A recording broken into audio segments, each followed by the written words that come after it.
जोगी बाबा, आपने भिक्षा तो लेता जाओ।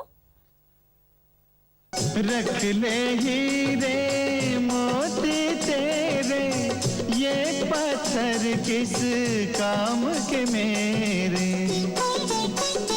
जोगी हो गया माला माल, निरख मुख लाल का। मैं तो हो गया माला माल, निरख मुख लाल का। ओ मैया निरख मुख लाल का। જય સચ્ચિદાનંદ. સેવકના પ્રણામ સ્વીકાર કરો.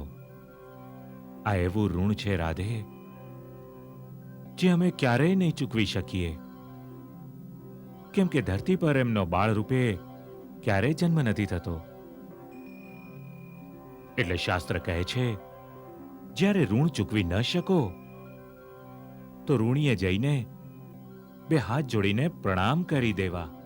અને આ પ્રણામનું નવું ઋણ જે આપે અમારા પર ચડાવ્યું છે, એને અમે ક્યારે ઉતારીશું? એ હિસાબ રાખો તો આપનું જ કામ છે પ્રભુ. અમે તો આપના પ્રેમી ભક્ત